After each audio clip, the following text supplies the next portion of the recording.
Some years ago, I spent 4 years in prison. Now, when I first got locked up, I was a super senior in high school.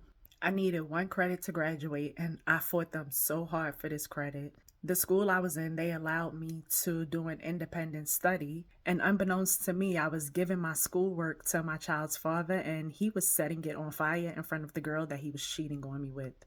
And when I first got arrested, I was in night school. I literally had a couple more classes to take, and the teacher would not pass me because I wasn't going to be able to sit for the final exam.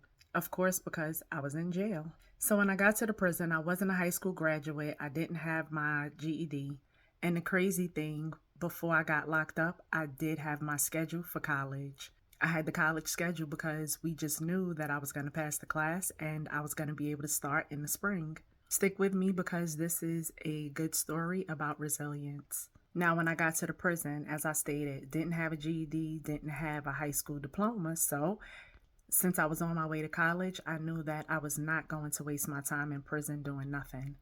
When I signed up for the GED class, when they realized that I didn't really need help, they then asked me to help other students prepare for their GED. While taking a GED class, I also took an HVAC class, which I really wasn't interested in. I wanted to do the electrical class, but the waiting list was so long and I just wanted something to do with the rest of my day.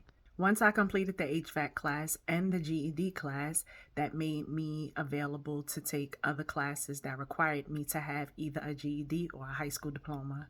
I was able to take college credits and I also learned about optics while in prison. Fast forward to my release, I came home.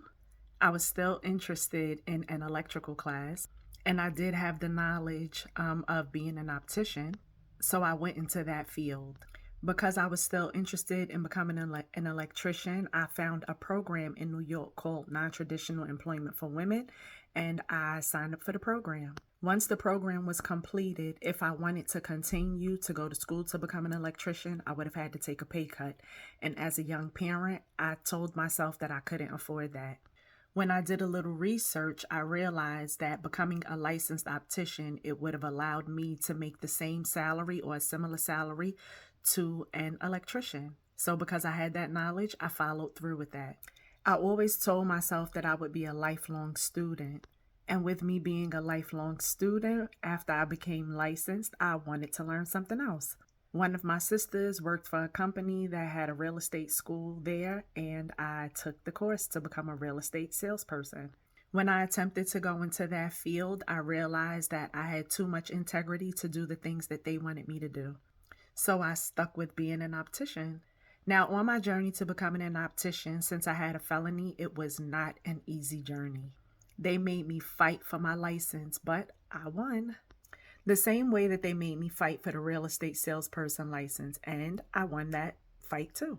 Again, being a lifelong student, I love to learn new things, and I did not stop there.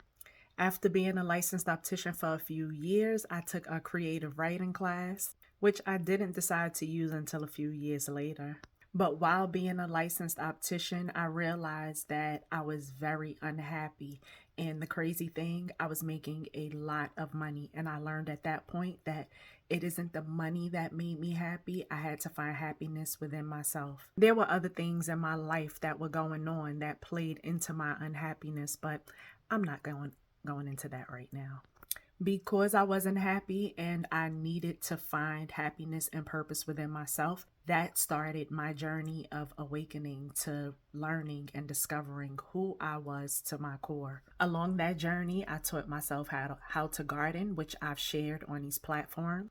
I also told myself that I wanted to become a yoga instructor, which I took a course for that, and I shared that on this platform as well. And while taking my yoga course to become a Kundalini yogi, I was also taking an herbalism course. That is where my soul and my spirit led me. Once those courses was complete, my soul, my highest self, was calling me in another direction, life coaching. Along this journey, I realized and I learned that although I took these courses, it wasn't necessarily for me to teach the courses. It was just good knowledge for me to have because you never know when you would need to use it. Throughout these learning experiences in my life to where I picked up this education and this knowledge, I was facing so many challenges, but I did not allow those challenges to stop me from achieving my goals.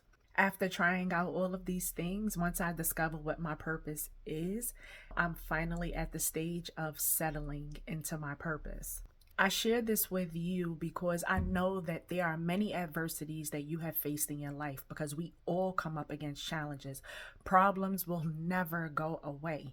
But I share my stories of resilience with you so that you can know to never give up. We all experience resilient moments, but there are a lot of women who do not follow their dreams and their true goals because of the fears. Do not allow fears to stop you. Do not allow any challenges you face to stop you. You and I, we are the same. So if I still accomplished many things that I set out to accomplish amidst those challenges, I encourage you to do the exact same thing. Be resilient and still follow those goals and figure out what your purpose in life is. We all have one.